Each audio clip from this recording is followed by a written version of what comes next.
Listen to the Impact Podcast on all your favorite podcast platforms, including Apple Podcasts, Google Podcasts, Amazon Music, iHeartRadio, Audible, Spotify, Stitcher, and of course, at impactpodcast.com. This edition of the Impact Podcast is brought to you by ERI. ERI has a mission to protect people, the planet, and your privacy, and is the largest fully integrated IT and electronics asset disposition provider and cybersecurity-focused hardware destruction company in the United States, and maybe even the world. For more information on how ERI can help your business properly dispose of outdated electronic hardware devices, please visit eridirect.com. This edition of the Impact Podcast is brought to you by Engage. Engage is a digital booking platform revolutionizing the talent booking industry.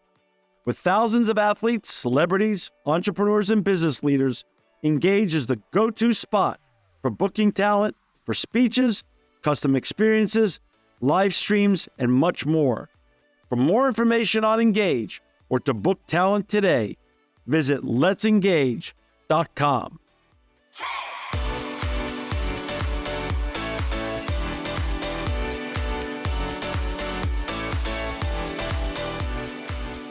Welcome to another edition of the Impact Podcast. I'm John Sugar, and I'm so excited to have with us today Pamela Rucker. Pamela is the CIO advisor and an instructor for the Harvard Professional Development, and she also recently partnered with Oracle on their No Planet B study. Welcome to the Impact Podcast, Pamela. Thank you for having me. Hey, listen, Pamela, there's a lot to unpack here, and your biography is so fascinating. Before we get going into what you're doing as a CIO advisor, what you're doing at Harvard, and what you recently did with Oracle on their No Planet B study, I would love you first to share your background. Yeah, so let me unpack this a little bit in a way that might be interesting. So I'm going to go all the way back to elementary school. Sure. And I grew up in Virginia. And Virginia, I don't know if you know, had a massive wall of resistance to integration when it occurred some years ago. So the net result of that was that when I went to the first grade, I was the only person of color in my classroom, the only one. And the kids wouldn't play with me. And so this continued all the way through school until I got into the third or fourth grade. And at that point, even though the kids wouldn't play with me, they called my family names. They did all sorts of mean things, right? So that we would be separate. And when I was going to school with the kids I lived with in my neighborhood, we were all placed in different classrooms, so we couldn't necessarily sit with those kids either. That had the effect of being very isolating for me. And one of the things that my mother really believed about the school that I was going to was that it was going to give me a much better education. And so she was a big proponent of that. And she encouraged me to go out for what they had at the time called a talented and gifted program. I was tested for this gifted program. And when I made it into the gifted program, she was so excited because this is like all of her dreams coming true now. You have to understand, my mother was a woman of the 50s.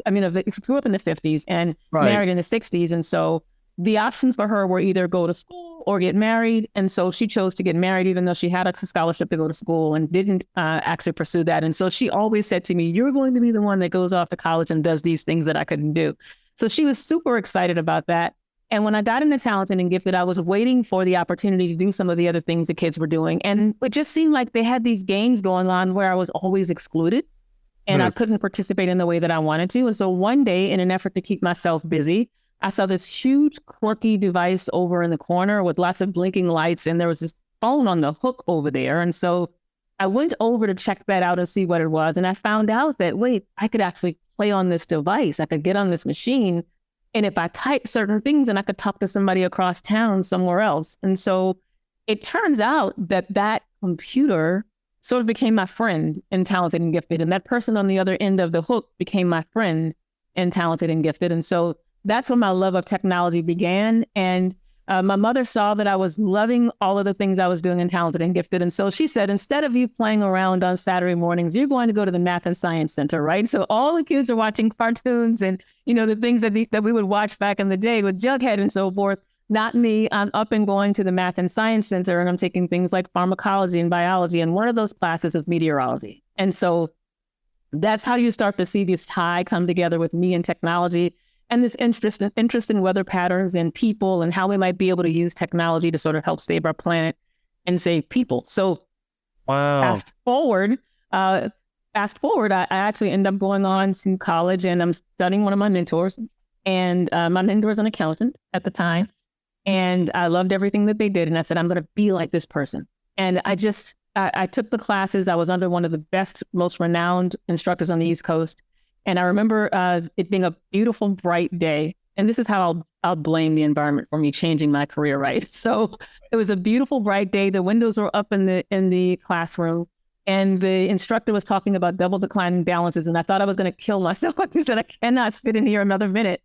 And I left the class because I just said I wanted to do something different. And I talked to one of my favorite instructors about organizational behavior, who said to me, hey, there's this emerging technology coming out where there's this place where people are sitting in the middle, where you understand technology and you understand people and you help them talk to each other.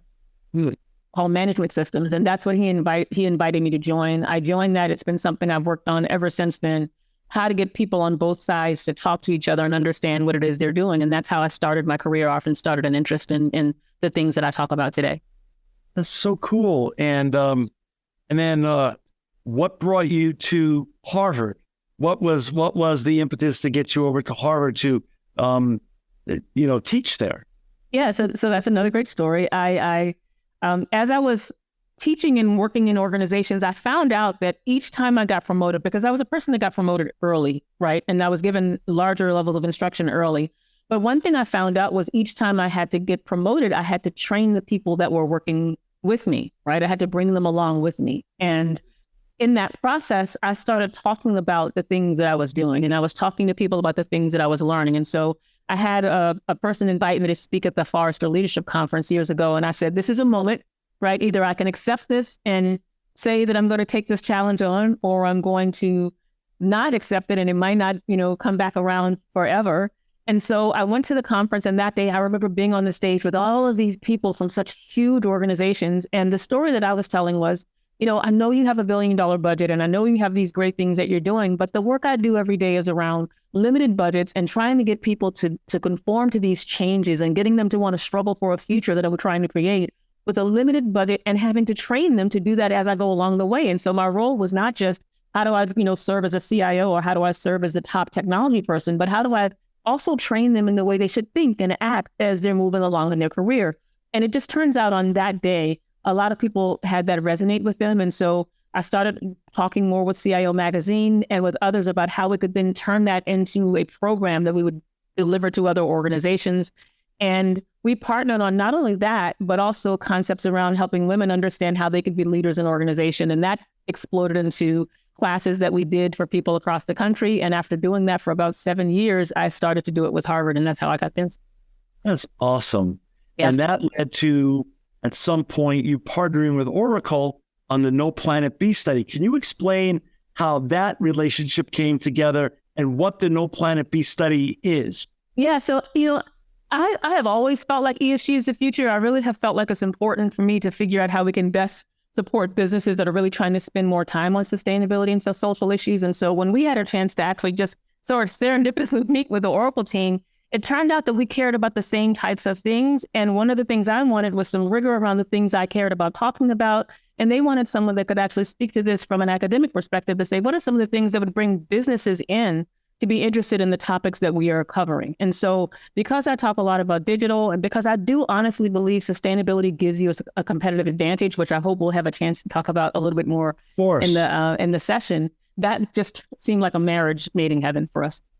Got it. So let's go back to that. So what year did you undertake the No Planet B study, and what was the mission of it when you started out?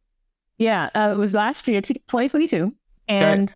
The goal was to really talk to consumers and businesses about how they felt about the topics of sustainability, and whether we saw the emergence of what I called at the time shadow players, people whose minds were changing about things, even if they hadn't done anything about that yet, and then people who were actively changing the way that they were behaving around sustainability. And so we did that, and we surveyed more than 11,000 consumers and business leaders across 15 countries. And from that survey, we saw 3 big things. So the first thing we saw is that people are fed up with society's lack towards sustainability and social initiatives. I'm sure you're not surprised by that. No. Second, that they really want businesses to turn their talk into action. They really feel like they have an opportunity to do something about this that maybe they aren't capitalizing on. And then third, that people feel like technology can help companies to succeed where they might have failed in the past. Got it. And so out of that come those three major facts. You and I have been around long enough, and we've been around this topic. So let's talk a little bit about the evolution of sustainability as it goes in America, because, Pamela, correct me if I'm wrong, but in my travels on business travels, it seemed to me that sustainability was a DNA, a cultural thing in Europe long before it ever came to the U.S. and in parts of Asia, such as South Korea and Japan. And when I started connecting the dots, I started thinking about size. Size matters. UK, France, Spain, Italy are all small countries. So they didn't really have the luxury of us in America, where to us, if it's in America, it's bigger, and bigger means better than everyone else. And that means same thing with our trash in our linear economy, that we could just dig another landfill and toss out our waste in a landfill, where they didn't have that luxury. So they were forced to become more sustainable thinking, more circular economy thinking, I don't know, back in the 30s, 40s, and 50s. Yeah. So we were playing from behind for a long time. Is that, do you believe that to be true? Yeah, and it's interesting that you bring it up that way, because I say this to anyone. Once you start to travel, right, you start to see that the entire world thinks differently than you do, and all of the things that you would have initially have thought were true about the entire world, you find aren't the case. Right. And one of the things that you touched on is this idea of size, right? That there are some things that they are forced to do because they don't have the capability of other options, right? So I kind of put those into two buckets of capability and collaboration, right? So the first one is, I don't have the ability to just say, I'll put it in a landfill and send it out of the city and put it somewhere else. I don't have the capacity to do that. And right. So I'm forced to think about something different. And the second is, I'm in a place then, because I don't have that capacity, where I have to collaborate with the people who are around me. We have to come to some way to solve this problem. And it can't just be my way. It can't just be your way. We have to think about this because we have a common interest in our own shared future. Well, and that means we're going to have to work differently than we've done today. And so when you look at the size of the U.S. compared to some of the individual countries in Europe right. and so forth, you do see that we have the capacity to actually kick the can down the road a little bit. Right. And one of the things we're starting to see now is that we're seeing a little bit of the end of the road, right? So we can't kick the can much farther. Right. Good point. So end of the road. I mean, it's undeniable. I grew up in New York City. I now live in Fresno. The climate change that we've seen in our lifetime, Pamela, is undeniable. We don't have to watch television or listen to a scientist. Just wherever we live, we could see the shifts in the weather patterns and stuff like that. So, obviously you did this study with Oracle with all the best intentions, and you got those great facts out of them and trends that you see. Well, how do you now put these into action in terms of getting folks, leaders, business leaders, leaders, political leaders, policymakers, and just, the listeners of this podcast that are wonderful men and women and young people around the world, to be more involved and more engaged with the process of change? How do you go about it from here now that you have the results of your great study?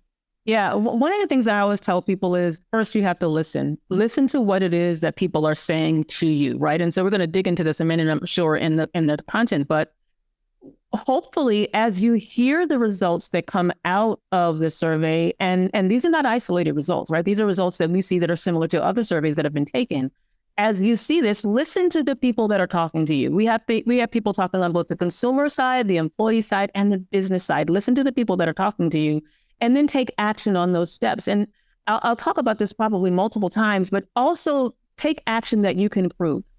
Right? It's one thing to say that you are changing, but I often run into companies, and I'm sure you might as well, who have this huge marketing campaign around the things that they're doing, when in effect, the shadow that they're casting is much larger than the actuality of what they're doing. And so it's important for you to actually do something about the things that we're going to be talking about today. Got it. And let's go back to the consumer part, because that's a great place to start. Yeah. Are consumers now with regards to sustainability voting with their pocketbook more than ever before? They are. And so this is interesting, right? So there was this overwhelming consumer response that said they want companies to prioritize the things that they're doing around ESG. And so let me go into some of the numbers. 93% of people in the survey said, look, sustainability and social issues are more important now than ever. And 78% of people said that they're frustrated and fed up with the lack of progress by businesses to date. And it's the things that they've been seeing, John, over the past few years, like the pandemic and racial injustice and political unrest and all the extreme weather patterns that we're seeing, all of that have put things into perspective for them. And it's caused at least out of four of them to change what they're doing about those problems or commit their lives to sustainability and social causes. So from our research, it's really clear that people will not only seek out companies that are focused on ESG to patronize them, but they will also seek out companies focused on ESG when they're looking for job opportunities too. And in order to sort of talk about why things might be playing out that way, we need to think about what's been happening with businesses and people. So if you let me double click on one of these for a minute, I want to talk about why that's happening. Yeah. So on the business side, leadership imperatives have shifted. So the imperatives used to be speed and agility and growth and profit, right? Right. But now speed and agility are just table stakes. And so one author that I talked to said, we've been talking about it for the past 50 years and it's just time to stop, right? So the leadership imperatives are now moving toward growth and profit and trust and value. And that's happening because research tells us we're in the age of the consumer. So the trust and value point is, do I trust you to earn money in a sustainable way? Do I trust you to use the profits that you get in ways that I support in the communities that needs them? And so when you think about that age of the consumer, meaning that the consumer has more power, it means that businesses have these increasingly powerful consumers and companies are trying to solve these what we call functional and emotional jobs that their customers might have. And so let me explain what I mean. Yeah. So most companies tend to focus on competing on functional jobs or how well their product performs or what the product actually does for you. But research on the new science of customer emotions tells us that customers can be satisfied with you as an organization or satisfied with your product, but they don't really feel connected to you. And so that means your product can solve the problem for them well, but they can still leave you. But it also then shows that having an emotional connection with customers makes you more valuable to them. And that some of the highest emotional connection motivators are having confidence in the future or feeling like the future is better than the past, or enjoying a sense of well-being, or feeling like my life is measuring up to expectations and it's really stress-free, or feeling a sense of belonging, like I feel like I'm part of a group, like I said I wanted to feel like when I was so young, or protecting the environment is a big one. So people see the environment as sacred and they want to take action to improve that. Or it could be that you want to feel secure or you want to be the person that you want to be. So research says there's this direct link between emotional connection and what people buy from you or who they buy it from. And it gives people a reason to stick with you in the long term if you're selling something to them. So let's take that back to the survey and say why this matters for ESG. Well, it matters because we saw in the data that 70% of people in the survey said that they would be willing to cancel their relationship with a brand that does not prioritize sustainability and does not prioritize social initiatives. And almost the same number, 69%, said that they would leave their current company to work for a brand that decided that they do want to take ESG more seriously. So we really see that sort of adopting this robust ESG programming can support your financial growth. It can help you attract talent, and it can help you keep talent around too. So from a business leader perspective, employee engagement, attraction, retention, and also more revenue, more profit. So there's lots of reasons for business leaders to be shifting their thinking and their actions. Yeah, and when you think about that, this is coming on the consumer side, right? The fact that I can actually attract people to want to work for me, I can engage you when you're there, and I can retain you so that you don't want to leave me. Those are big. But here's some other statistics we saw too that make companies might make companies want to be more sustainable when you think about your consumers. 37% said that they believe organizations are lazy when it comes to sustainability and social impact. And so to me, that says that they believe that people have the capability to do something about this as a company, but you're not willing to spend your energy on that. We saw 45% say that they believe that businesses have more power for change than individuals and governments do alone. So they really are looking for these businesses to step up and help here and not just wait for the individuals to do something about it. And then they also said, look, you as an organization have all this access to technology, so use that. 84% of them said they believe artificial intelligence or AI could support businesses so that they can change faster. So they said, stop doing all of this stuff yourself, let the machines do it. And 61% of those said that they think that bots could help us pick up the slack. So think about the way we all use Alexa and Siri every day, or the way many of us use these AI technologies every time we search online, or when we use social media, or when we unlock our phones with our face, or we get recommendations on what to buy or what to look for.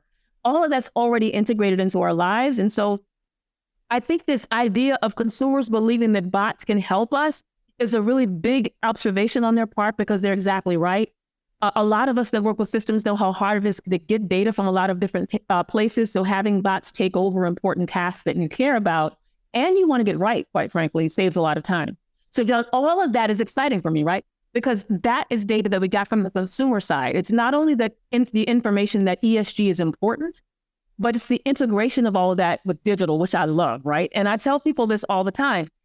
Given that the people that you are now selling to and hiring and partnering come pre-wired for ESG, right? The people that you're dealing with right now, they're already wired for this.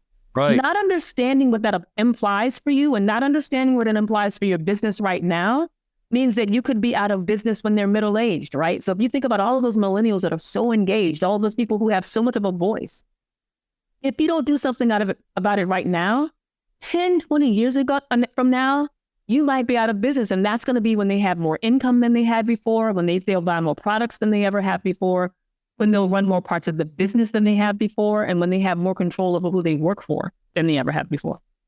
Right. For our listeners and viewers who've just joined us, we've got Pamela Rucker with us today. She's a CIO advisor. She's also an instructor for Harvard Professional Development, and she recently partnered with Oracle on the No Planet B study, which we're discussing today with regards to ESG and sustainability trends now and in the future. Pamela, ESG is sort of relatively, from where I sit, a relatively new new terminology, new part of our lexicon and vernacular. How far back does ESG go? And when you say ESG, or with regards to the No Planet B study, what did ESG, what did you mean it to mean? Because I've heard so many other definitions. The definitions are very wide sometimes and very narrow. Yeah. Your definition of it. Yeah. So if you think about ESG, we're thinking about, how we're going to be more sustainable, right? How are we going to do business without negatively impacting the planet? How are we going to make a shift to more renewable resources? How are we going to reduce the pollution that we put into the air? But also think about societal issues, right? How are we going to work in ways that have less negative social impact? How are we going to be good community partners in the communities that we operate in and with the people that we're selling to? And then on the governance side, how are we going to be accountable for the things that we say that we're going to do? How is it that we're going to actually keep our promises? I say this to people all the time. It's really important for you to build the backbone that you need to build as an organization in order to keep the promises that you make. Because every day in all of our marketing and all of the things that we do, we always talk about the things we're going to do. I talked a moment ago about the functional and emotional jobs. What are the problems you're going to solve for me? I'm always making these promises to you about what I'm going to do. Well, I have to build the backbone for myself as an organization to do that. And more, we're seeing that ESG is becoming a part of that operational backbone, that it's not just, do I have the people, do I have the technology, do I have the capability, but do I have the understanding of the impact of ESG for my organization as well? So to go back to your earlier part of your question, though, we see us talking about this early in the 70s, where we talked about, people, profit, and planet. We had the first Earth Day, years and years ago. We've seen the emergence of this over time, where we're talking about the triple bottom line and the things that matter. And so one of the things that I think has caused ESG to come so much into focus is exactly what I said earlier, right? That so much has been happening. And if you think back to what was happening to you and I during the pandemic, we were forced to be in front of our television and we could not look away.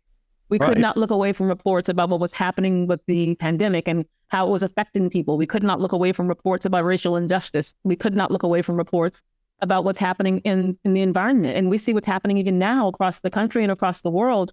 And it's just hard to look away. And once I think we saw that, we started to see a lot of that come on, a lot of people coalescing around that term. And we see it more now on earnings calls and more people thinking about the importance of it. It's a brilliant point. So the pandemic definitely accelerated things. Before, there wasn't a ton of talk about ESG prior to the pandemic, nor was there a lot of talk about the shift from the linear to circular economy. Post-pandemic and during the pandemic, as you said, we all coalesced around the television sets. We were sitting in our homes. We were all mostly on lockdown. What comes first? The pandemic, the fact patterns from the pandemic, of course, accelerated things. But in terms of a tipping point, was it the Larry Finks of the world who came out in BlackRock and said, if you're going to be a portfolio company here at BlackRock, you're not only, as you said earlier, Pamela, not only are you going to do the ESG stuff that we need you to do on ESG, but then you're going to have to prove up and report on it. And actually, I'm not going to just listen to your words. I need to see your actions. I need to see which direction your feet are going.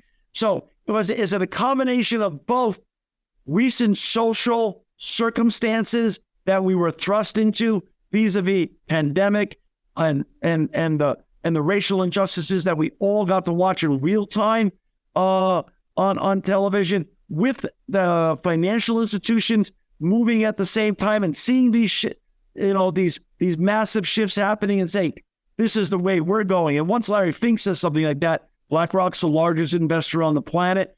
Other financial institutions followed. Is that combination of 1-2 punch sort of create that tipping point that pushed us here to this other side? Yeah, I love the way you phrase it with the 1-2 punch, right? Because I actually think it's not an either or, it's an and, right? Because if you think about what happened in the 60s when there was there could be companies leading the way saying that we think that integration is right, or we think that having the correct type of approach toward having people of color in your organization is right. You can have leaders always say that, but people can always sort of negate what you're saying by ignoring that or not tuning in or not paying attention to what you're doing. It was when we saw the dogs and the hoses on TV at night and you couldn't look away, right? And so I really do think that there's this convergence of leadership and what has happened in the media in terms of us being locked down. Because it's not just that it was on TV, but we had nothing else to look at. It was everywhere on social media. It was everywhere on television. Everywhere you went, you saw it. And that's why you saw so much of an uprising where people just said, you know what? I have to do something about this, right? Because I don't have options to look away.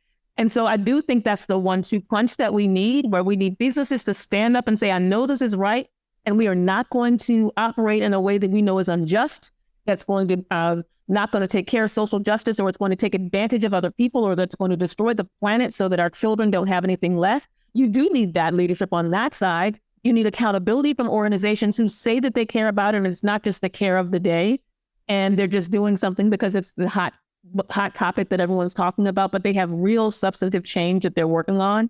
But then you also need something to happen that I think creates that wellspring, like that opportunity for people to look and to translate that from a societal issue to a personal issue, right? It's not just something that's happening out there to other people or that's happening 10, 15 years down the road, but I now have brought that in, and it's something that is really an issue that's personal to me. Speaking of personal, now you are CIO advisor. Now that you have this great information that's come out of this very important study, No Planet B study that you did with Oracle, and it's very clear and compelling, unstoppable and undeniable trends. Has your demand by business leaders gone up? Because one of the trends that I've seen, and I would love you to weigh in on this, is I've done this show now 15 years. And when I talk to people, leadership online during the show and offline, I get to meet a lot of cool people because of this platform. A lot of business leaders are scared.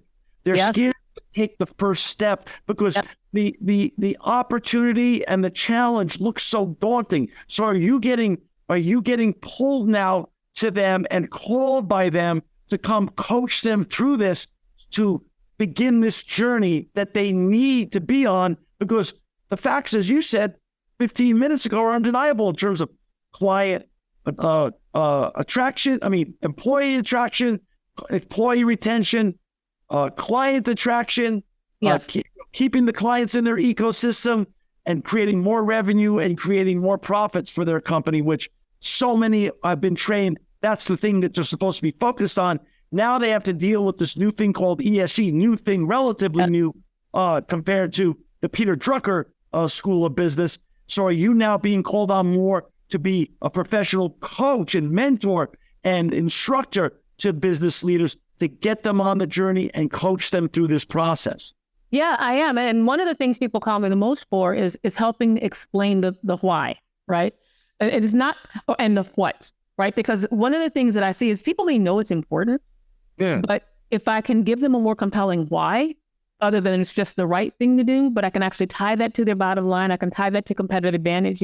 I talk to people a lot when I teach my class about, the things that we used to think give us competitive advantage don't give us competitive advantage anymore. And now you have companies that are able to compete in your spaces without having to do all of the things that you had to do.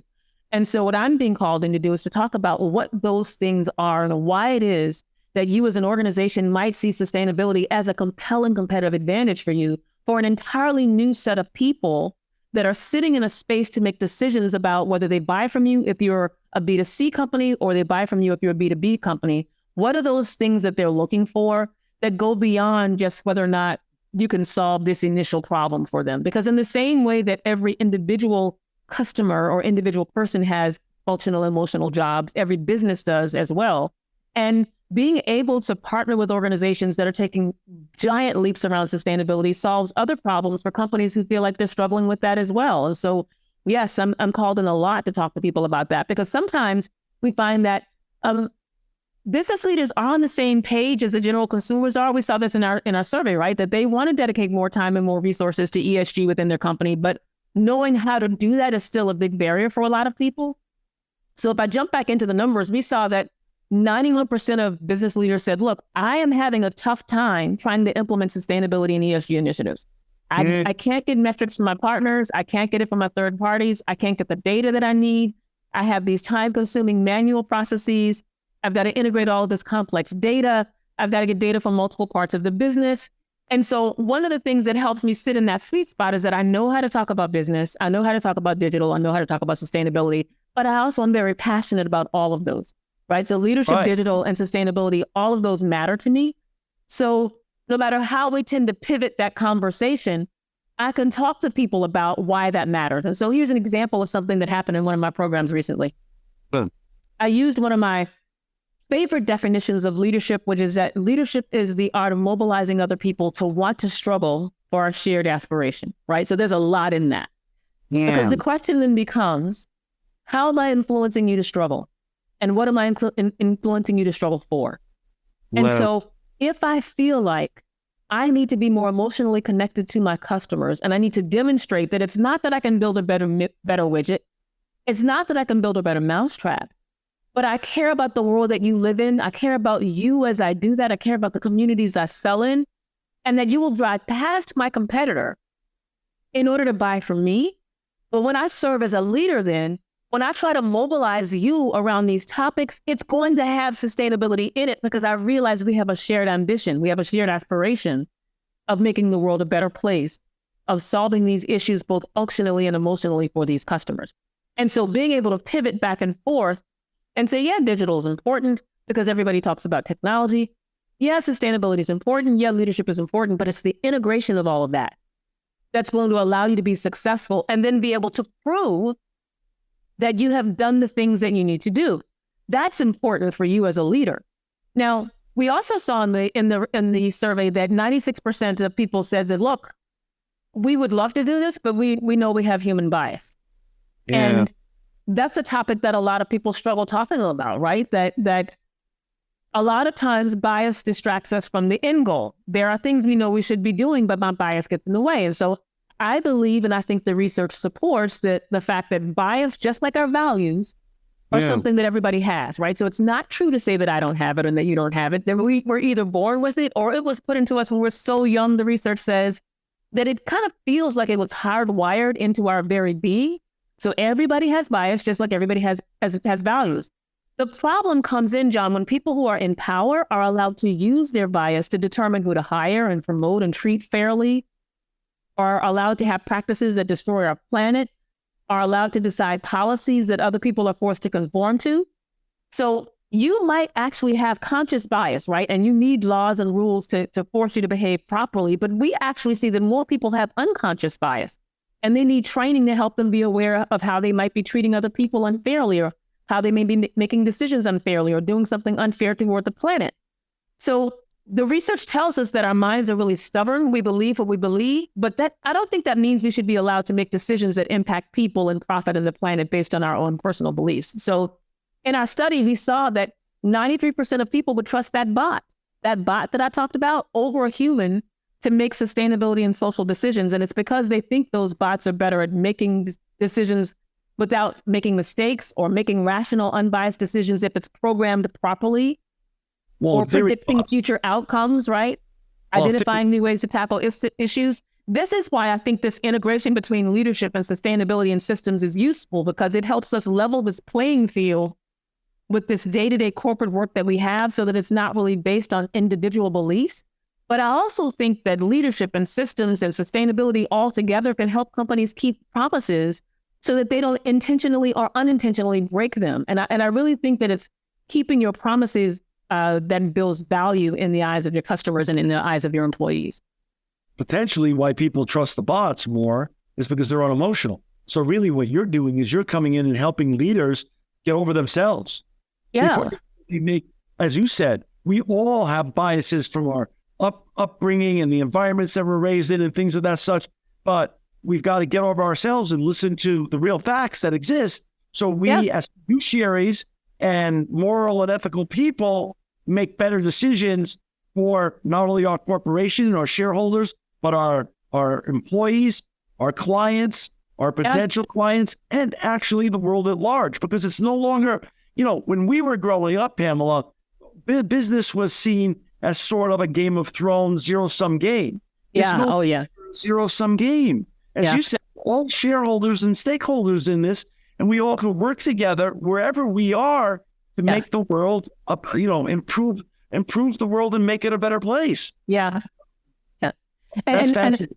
The world, but I agree with you. I think it used to be quite Machiavellian, and in some places it can still be that way. But I think that things are changing quite a bit. And I go back to my history, right? When I told you the story about me going to Talented and Gifted and playing with that machine in the corner. Yeah. I still think technology has the ability to do that, right? I still think technology has the ability to connect people around common goals. If we program it and walk away, right? Clearly, if you program bias in, you're going to get bias out. So we have to address that first. But if you address that properly, you can actually have decisions that are made without, hopefully, bias in it. And at least some of the lower level decisions that are obvious ones, right? About whether we should take on a certain project, or whether we should think about the impact of the environment, or whether we should think about the impact we're having in social communities. Those are things that are obvious that we should feed into the way that we make decisions. And to your point, we won't be able to survive in this sort of Game of Thrones type environment any longer in the future. I think our customers and our employees expect more of us. Even our partners expect more of us now. Think about technology. Oracle was your partner on this. And to find more on the study, they could go, and all of our listeners and viewers could go to www.oracle.com. Where does technology have the quickest wins for the business leaders out there that are looking to deploy technology to get them on the journey to help create some data points and algorithms that could show some early wins so they could get some traction in their ESG and sustainability journey? Yeah, so I love the fact that some of the results coming out of the survey focus on something I think we all know intuitively, right? That technology can help us with this. The thing that we saw was that AI, right, might be better at making decisions. And the idea that I can teach the computer to think in the way that I do, to process things in the way that I do, 93% of business leaders said that they thought that would be helpful. They saw a lot of benefit in machines doing heavy lifting, and then getting the data out so that the humans could give context around what the data was that they saw, or maybe even say, well, I think we need to pivot based on the data that I see.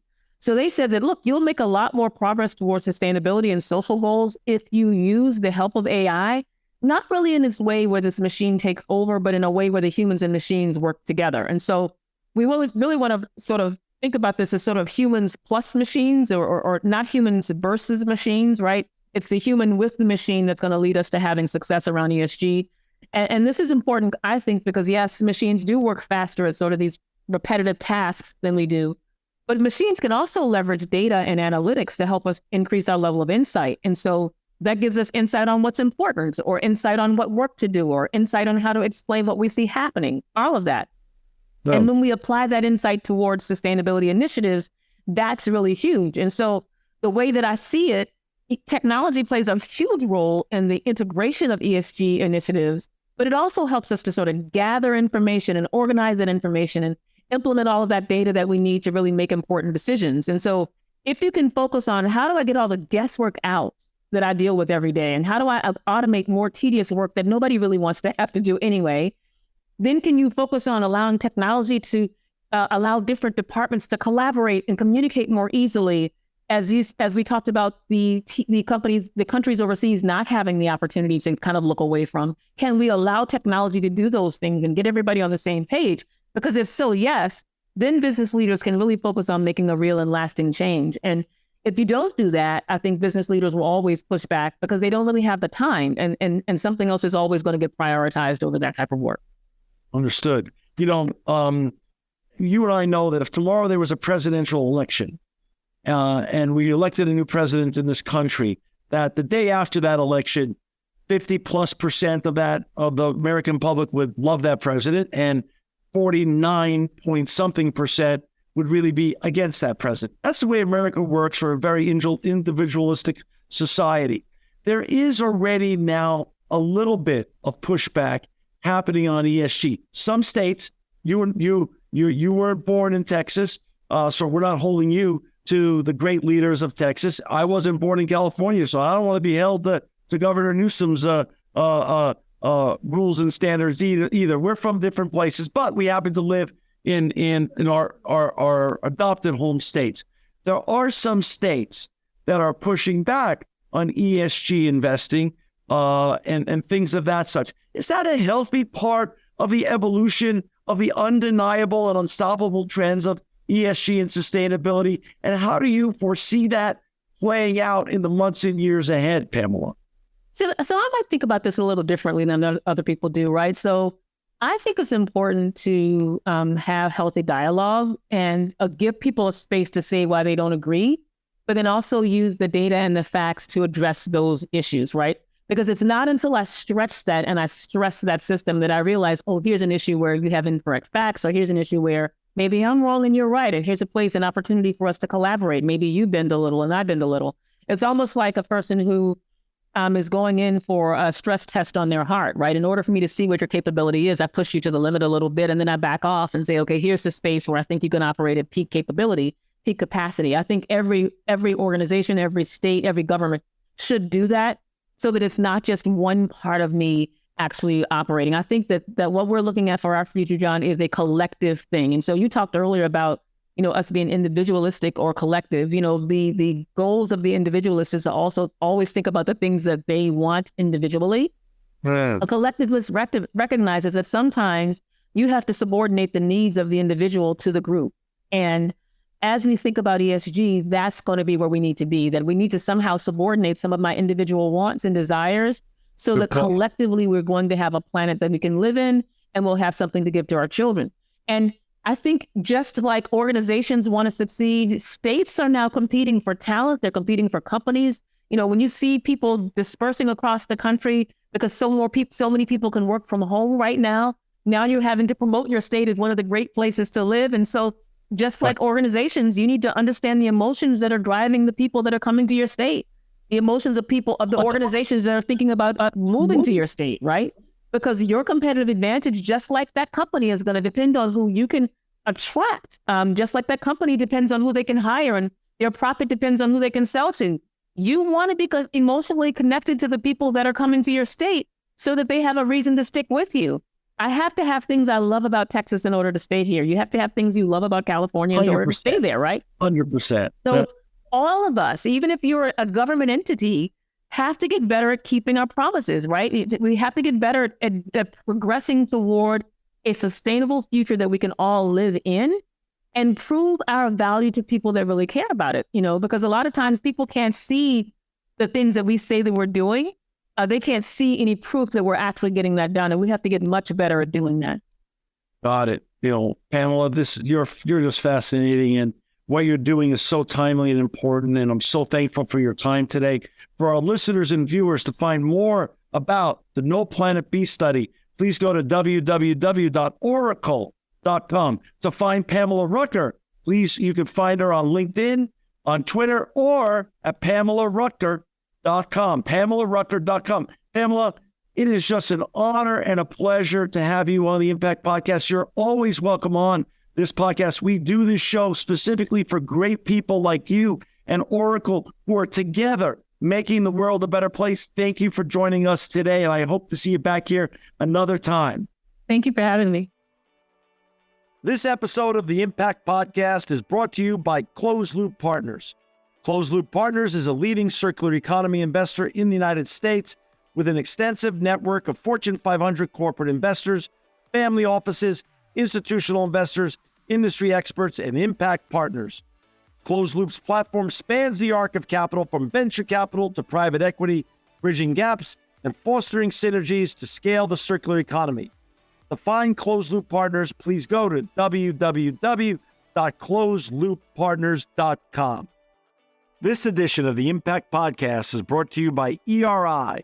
ERI has a mission to protect people, the planet, and your privacy, and is the largest fully integrated IT and electronics asset disposition provider and cybersecurity-focused hardware destruction company in the United States, and maybe even the world. For more information on how ERI can help your business properly dispose of outdated electronic hardware devices, please visit eridirect.com.